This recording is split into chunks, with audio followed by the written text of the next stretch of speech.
கண்ணங்கத்த மீன் வாங்கி புள்ள மீன் வாங்கி காரத்தோட சமைச்சு வச்ச மாமா சமைச்சு வச்சேன்.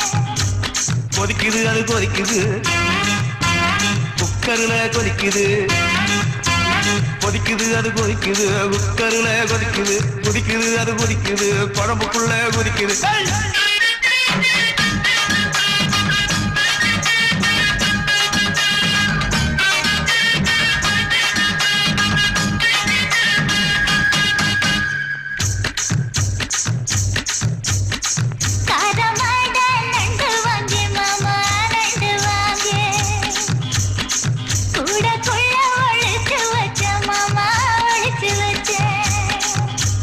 ஓடுது அது ஓடுது வளைய தேடி ஓடுது